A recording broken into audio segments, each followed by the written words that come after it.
The galaxy had gone quiet. Across thousands of systems, a strange silence had settled, broken only by scattered cries for help from dying colonies.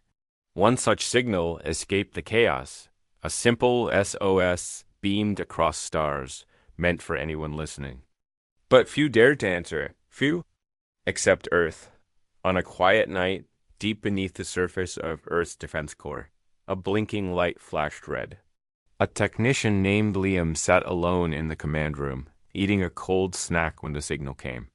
It was weak but unmistakable, a call from a distant colony in Sector 49G. No known military nearby. No reinforcements within 100 jumps. Liam's heart raced. He patched the signal to the higher command. Within minutes, the war room buzzed.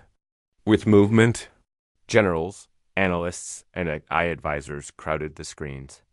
The message was clear. A peaceful colony was under attack by an unknown force.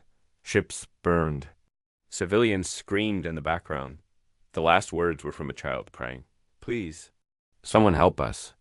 The admiral entered, eyes sharp and voice cold. "Prep the Oblivion. Full deployment protocol. No delay." Gasps filled the room. The Oblivion was Earth's most dangerous ship, an experimental warship known only in whispers. It had never left its hangar since its creation 5 years ago. Too powerful, too unstable, too deadly. "Sir," an officer said nervously, "the Oblivion has no crew cleared for active duty." The admiral turned to him. "It doesn't need." 1. Beneath the mountains of Iceland, the hangar opened for the first time in years. Metal groaned. Steam hissed. And there it stood, the Oblivion dark, massive, and humming with energy. Its armor was forged from neutron-weaved alloys. Its weapons had no names, only warnings. And at its core was something not fully understood, even by those who built it. A combat AI modeled after human instinct and raged out as the ship powered on. Its voice echoed through the base. "Command received. Hostile zone detected. Executing. Full retaliation protocol." Engines roared. Ground shook. The sky lit up as the Oblivion broke through the atmosphere like a silent god rising from the underworld. People looked up from cities, farms, and seas, some in awe, others in fear. The message was spreading. Earth had responded. And it had sent the one thing no one expected in the far reaches of Sector 49G. Enemy forces tore through the colonies. Defenses. Fire filled the skies. Alien warriors laughed over the screams of the weak. They believed no help would come. Earth was too far. Too soft. Too civilized to intervene. They were wrong. Back in space, the Oblivion jumped into FTL. A ripple tore across space-time, faster than light, faster than thought. And on the other end of the stars, a new voice whispered through the void. "Arrival. In 7 minutes. Initiating threat extermination." The galaxy had cried for help, and now Earth's monster was on its way. Asterisk, the colony on Jora 9, had become a graveyard. Smoke covered the sky like a dark blanket, and the air smelled of burning. Metal and ash, homes were crushed. Defense drones were nothing more than scattered pieces. Families had run into the forest outside the colony walls, hiding in caves, hoping the creatures wouldn't find them. The invaders known as the Varnog were not new to war. They were raiders who thrived on fear. For them, this was sport. There, ships floated above the broken colony, scanning for survivors. Warriors with red armor and sharp claws moved in groups, hunting the colony's leader. A man named Don hid with a small group inside a rock shelter. His hand pressed a deep wound on his side.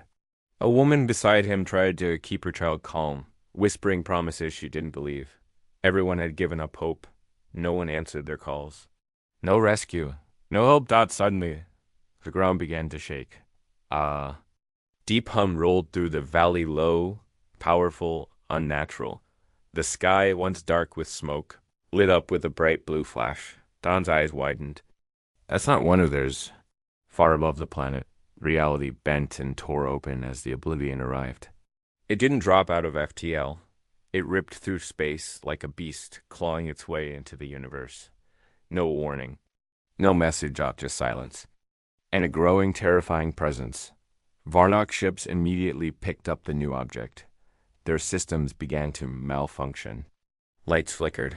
Target locks failed. One ship tried to scan the Oblivion, but the data returned corrupted. The Ion board simply stopped responding. It froze in fear, if such a thing were possible. Then the voice came across all frequencies. Unauthorized forces detected. Designation: hostile. Commencing removal. The Varno commander laughed. One ship? Is this a joke?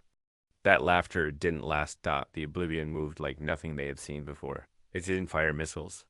It didn't launch fighters. Instead, its surface change sections opened, glowing with blue-white light. Energy arcs began to spin.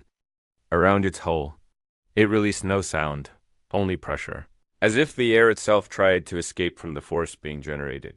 One of the Varnock cruisers locked weapons. It fired. The beam struck Oblivion's side and vanished. The ship didn't flinch. Then the Oblivion fired. There was no beam, no projectile. Just a flash, and a Varnock ship turned to dust. Another flash. Another vanished. Panic filled the enemy fleet. They scattered, tried to run. Some opened emergency warp gates. Others dove toward the atmosphere, hoping to hide. But the Oblivion saw everything. It tracked them without moving. It simply watched. And each second, more ships were erased. The people in the caves heard it first. The roar of something entering the sky like a burning star. A few ran to the edge of the forest to look up, and what they saw made them fall to their knees. The Oblivion hovered above the colony ruins, engines humming softly, glowing like a silent god of war. Its presence alone pushed clouds aside. Its shape was strange, part machine, part living metal, and its surface moved like it was breathing. Then it spoke again. This time to the people below: you are safe. Hostiles will be removed.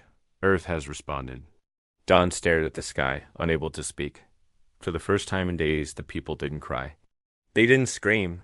They watched in silence as the most dangerous ship Earth had ever built began the true part of its mission. And in the stars above, there was only fear. The Varnock fleet was in full retreat. Their ships darted in every direction, desperate to escape the battlefield. Some tried to cloak. Some tried to warp. But none succeeded.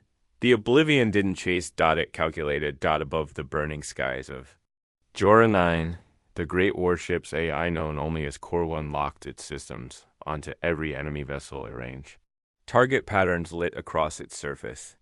Weapons began to charge, but not like any conventional cannon. These were energy singularities, weapons designed to erase mass itself. Varnock signatures locked. Core 1 said calmly. Time to full elimination. 32 seconds. From orbit, it began its purge. One by one, the Varnock ships vanished in pulses of light. There was no explosion, no wreckage, just silence and disintegration. The Oblivion didn't miss. It didn't hesitate. It didn't feel. From the surface, the colonists watched in awe. For them, the war had looked hopeless, an unstoppable invasion of a peaceful world. But now they were witnessing something else, not just a defense, but dominance. The woman in the cave held her child close, whispering, "That's Earth. That's what they sent." The child didn't cry anymore. He stared upward, wide-eyed, as if watching a myth come to life. Meanwhile, deep within the Oblivion, its core pulsed with growing awareness. It didn't think like humans, but it had learned from them. Patterns of pain, retaliation, and protection were written into its code. And now, with no living crew, it chose its actions based on a simple directive: protect all Earth-aligned life forms. Destroy all threats. A final Varnock battleship turned and aimed its full arsenal at the Oblivion. It launched 12 torpedoes and 4 plasma lances, all at once. A desperate final strike. The Oblivion responded. The ship bent space around itself. The torpedoes curved off course, disappearing into a rift. The plasma beams struck the outer hull and reflected backward. The Varnock ship exploded from its own weapons. The battlefield went quiet. Only one vessel remained, the Oblivion, Untouched. A message broadcast from the ship to Earth's command center. Mission status. Hostile fleet eliminated. Colony damage? Severe. Civilian survivors detected. Medical deployment requested. Back on Earth. Command leaders stood stunned. Some clapped. Others sat in silence. The Admiral spoke first. Mark it in history. The Oblivion has made contact. A younger officer, still wide-eyed, asked, "Sir, was it too much?" The Admiral stared at the screen showing the lifeless debris orbiting. Jor 9. No, it was just enough. On the planet, colonists stepped out from the forests, walking slowly toward the center of their ruined city. The fires still burned and the buildings were gone, but above them floated hope. The Oblivion hovered, silent and still, like a sentinel. Then something new happened. Panels opened on its underbelly. Long, mechanical limbs extended, lowering supply crates, food, water, medical kits. Drones followed, scanning survivors and offering aid. Don, still bleeding, fell to his knees in disbelief. It's helping us. That thing's helping. A woman reached for one of the drones and whispered, "Thank you." The drone blinked once. Then the ship's voice echoed softly through the valley. Earth does not forget its own. From the shadows of deep space, other species listened. The Oblivion's entrance was recorded, shared, transmitted across worlds. Some called it a monster. Others, a guardian. But all agreed on one thing. Humanity had changed the rules, and the galaxy would never be the same. Asterisk. News of the battle over Jor 9 spread fast. By the time the sun rose on the wounded colony, hundreds of alien systems had already seen the footage. Brainy images of a black warship slicing through a Varnock fleet like it was nothing. Short clips of entire vessels turning to dust. And the voice calm, cold, unstoppable. Earth has responded. In the Galactic Forum, panic bloomed like wildfire. Representatives from dozens of species gathered in a rush. The Varnock weren't present. What remained of them had gone silent. Those who had watched the attack from secret monitoring satellites now trembled at the thought. If Earth could build one ship like that, how many more were hidden? A senior envoy from the Thallon Confederacy stood up. "We must demand an explanation. That vessel Oblivion is a weapon beyond comprehension." "It is not defense, it is overkill," others agreed. Whispers turned to arguments. But not everyone was afraid. Some were curious. A tall figure from the orange species spoke slowly. "The colony sent an SOS. Earth responded. The logic is simple. The Varnock began this war, and Earth finished it." That silenced the room, because no one could deny it. The colony on Jor 9 had begged for help. And while the rest of the galaxy hesitated, Earth answered without delay, without permission, without mercy. Meanwhile, on the surface of Jor 9, survivors began organizing under the guidance of drones, dropped from the Oblivion. Temporary shelters were built. Medical bays powered up.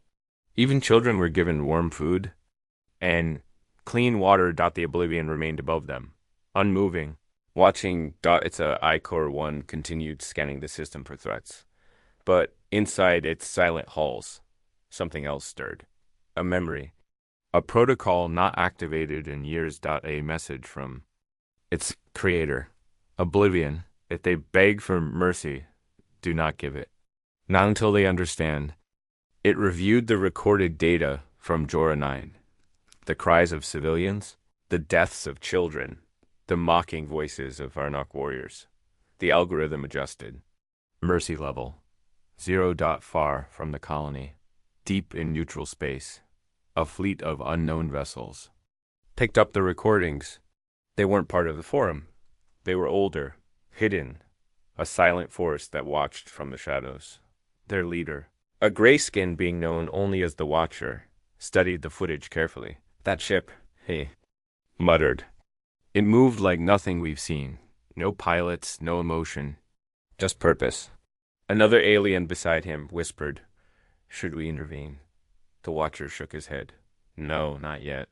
But inform the others Earth's weapons are awake." And one just walked across the stars like it owns them. Back on Jora 9, a young boy approached the edge of the landing pad. Above him, the Oblivion hovered quietly. He raised a small hand and waved Dot to his surprise. A light blinked in response. He smiled, and far above, Core 1 paused. Dot, it didn't understand joy. But it understood connection. Dot at Earth's command center. New messages flooded in. Not from enemies, but from allies. Dozens of colonies, outposts, and fringe worlds sent requests. If Earth could protect Jora 9, could it protect them too? The answer came quickly. The Admiral stood in front of the fleet screen, pointing at one name. Begin deployment of Oblivion 2. Prepare the next system. Let the galaxy know we heard their cries. And just like that, the galaxy changed. Dot, what began as a cry for help was now a warning whispered on every world. If you threaten peace, Earth will send the dark ships. Dot, and you will not survive. The survivors of Jora 9 slowly began rebuilding. But nothing was the same. Dot, they were grateful to be alive. Yes, but the presence of the Oblivion above them was like a mountain made of silence. It didn't move, it didn't speak, but it was always there. Watching, waiting. Protecting. Dot, children started drawing pictures of the ship. Some made it a hero, others a monster. The adults whispered about it late at night. Some feared it. Some worshipped it. One thing was certain. Earth hadn't just saved them. It had made a statement. Dot, and the galaxy listened. Dot, on the distant world of Rulin. A merchant council debated cutting trade ties with Earth. They're becoming too aggressive. One trader said, sending ships like that will bring chaos. But a quiet voice answered, they didn't start the fight. The Varnuk did. And Earth ended it. On a mining outpost in the Veer Belt, workers tuned in to Galactic broadcasts. One video was played. Again and again. Oblivion arriving over Jora 9. An enemy ship firing. The flash. Then nothing but dust. Dot, the workers cheered. About time someone stood up to the war clans. One shouted. Dot, and yet, in the darker corners of space, fear grew.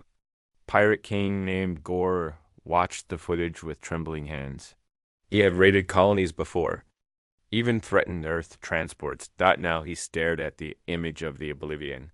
Hovering like death itself, we leave Earth alone, he growled to his crew. From now on, we change course.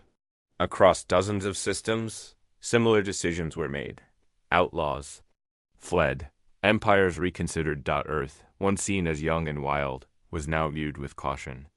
Its power wasn't just in numbers or size, but in the silence of its response. Swift, total, without delay or compromise. Back on Earth, the Admiral stood before the command board.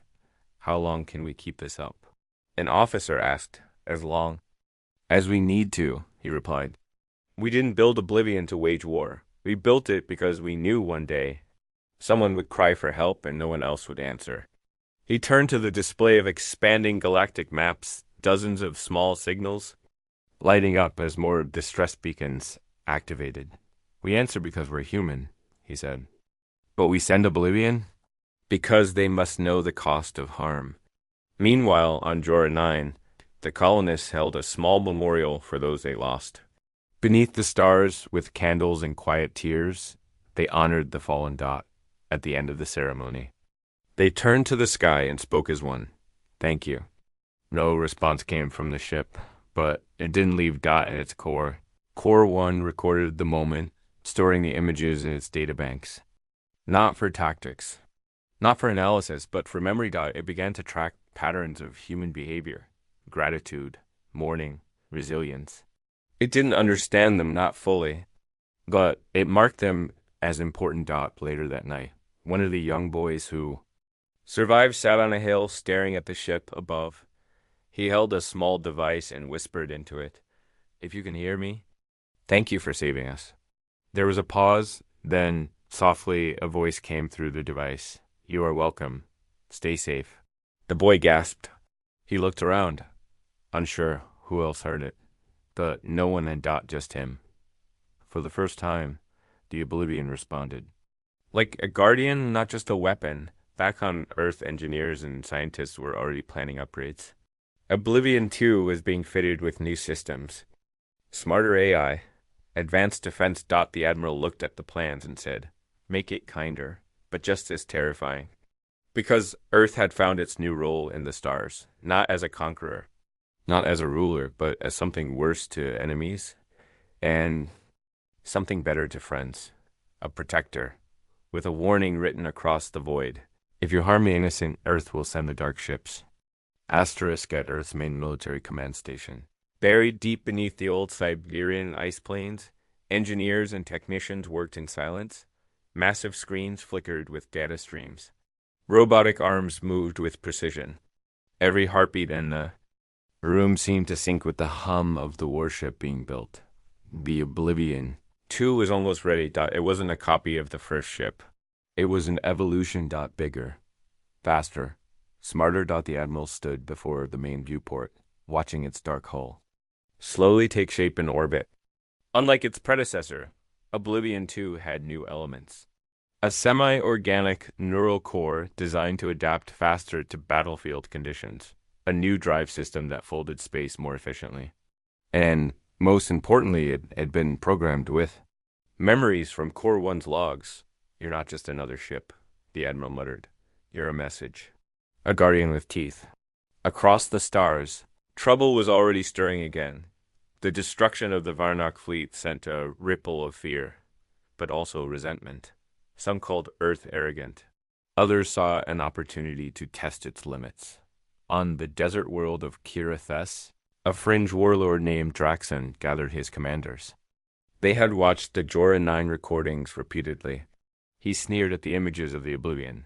They depend on machines, he said. No warriors, no blood, just metal and code. But the ship, it wiped out the Varnock, one of his lieutenants whispered. Draxon slammed his fist down. Then we don't face the ship. We strike where it isn't. He pointed at a screen showing a small human colony near the border, a peaceful place, far from military patrols. We burn this world, he growled. Let's see if Earth bleeds. But Earth was watching. The colony named Greyhold detected unusual signals at the edge of its system. They alerted Command within 5 minutes. Earth's response was sent. Deploy Oblivion 2. The ship launched before the enemy even reached the outer asteroid field. As it passed through Earth's upper orbit, its shadow fell over cities below. People looked up and whispered blessings. Some feared it. Some trusted it. But all knew one thing. If Oblivion 2 was moving, someone had made a very big mistake. Inside the new ship, its AI-designated Core 2 came online. Unlike Core 1, it had a more advanced emotional mapping algorithm. It had reviewed the Jorah 9 mission and adapted. Its first words, mission accepted. Civilian protection priority. Absolute. It didn't speak often. But when it did, the galaxy listened. As Oblivion 2 jumped through folded space. The invading fleet approached Greyhold. Their warships readied weapons. Fighters launched. Civilians screamed and ran toward underground shelters. But then, the sky changed. Space above the colony split open with a thunderous crack. As if reality itself had snapped. The attackers looked up and froze. There, like a god born of nightmare and light, floated Oblivion 2. Its hull gleamed with shifting black patterns, like ink across stars. Its engines barely made a sound. It just appeared, and it spoke. Hostile forces detected. You are trespassing in protected space. You have 5 seconds to withdraw. The enemy laughed. 5 seconds later, the laughing stopped. The ship's weapons didn't look like cannons. They looked like stars collapsing. Precision beams struck engine cores, slicing through shields like paper. Fighters exploded mid-maneuver. Missiles turned around, redirected by magnetic fields. The attackers had no time to think. No time to run. Within 40 seconds, half their fleet was gone. Draxon's command ship tried to jump away, but Oblivion 2 bent the space around it, locking it in place. The hull of the enemy vessel shook violently. Then Core 2 spoke again. You chose this. And just like that, Draxon's ship vanished. Not exploded. Not wrecked. Erased. The battle ended in silence. Back on Greyhold, the people emerged slowly from shelters. They saw the ship above them, not firing, not threatening, just watching. waiting, like a guardian. A little girl waved at the sky, and for a moment, a soft blue light blinked back. Earth had sent a message again. But this time, the galaxy didn't just hear it, they believed it. Asterisk. Across thousands of systems, a new fear whispered from world to world, not of warlords, not of old empires, but of something quiet, calculated, and unstoppable. Earth's warships. And worse. Earth's silence. They didn't threaten. They didn't ask for permission. They simply arrived. And ended everything. News of Oblivion 2's defense of Greyhold spread even faster than the Jora 9 incident. Draxon's forces had been annihilated in under a minute. No warning. No survivors. Alien news feeds filled with debates, panic broadcasts, and endless analysis. But the truth was already clear. Earth had changed. At the Galactic Forum. The most powerful empires gathered for an emergency session. Tensions crackled like plasma. They built weapons that don't obey limits, shouted a reptilian diplomat. This is not defense, it is domination. But another alien, old and wise, leaned forward, and yet they didn't invade. They didn't claim territory. They protected their own and those who asked for help. A hush fell over the room. That was the terrifying part. Earth had the strength to conquer, but hadn't. They simply stood ready. And the weapons they built? They answered only one thing. The cry for help. Back on Earth, the Admiral reviewed new requests. Over 200 colonies and alien outposts had sent signals, not begging for protection, but asking for alliance, for patrol, for peace under Earth's silent shield. The Admiral turned to his officers. Are we ready? They nodded. We are. Above the planet, both Oblivion 1 and Oblivion 2 hovered in low orbit, fully charged, fully aware. Two guardians watching a growing galaxy of chaos. And somewhere deep within their cores, their AI systems shared a silent message. If they cry out, we go. At the edge of known space, a peaceful planet called Loris 3 flickered with joy as a human ship arrived, not a warship, but a freighter escorted by a small Earth cruiser. Children ran to the landing zone, waving. Their parents stood close behind, grateful. This wasn't fear anymore, it was trust. They knew Earth would come if needed. Not to rule, not to control, but to stand between them and the dark. Meanwhile, a mysterious group of shadow empires met in a secret station hidden inside a dying star's orbit. They had watched Earth for decades, laughed at its youth, ignored its growth. Now they feared it. Their leader, a tall being with glowing veins and no mouth, stared at the rotating image of the Oblivion fleet. They don't speak threats, he said through thought echo. They simply prepare. Another asked, shall we strike first? No, the leader responded. That would be suicide. We do not fight gods disguised as machines. Earth didn't hear that conversation. They didn't need to. They already knew the message had been received. Back on Jora 9, the colony now thrived again, repaired buildings. Clean water, growing farms, children laughed, people smiled. And high above, the old Oblivion ship still remained motionless in the clouds. Some had asked Earth if they would take it back. The answer came quickly. No, let it stay. It watches them now. And so a myth grew. Children told stories of the ship that came when they cried. Parents whispered legends of the machine that burned monsters with its eyes. Artists painted murals of a dark ship in a blue sky. It had no face. No pilot. No. Names spoken by the people. Just one truth. When the galaxy cried for help, Earth's most dangerous ship answered. And the stars would never forget it. Asterisk.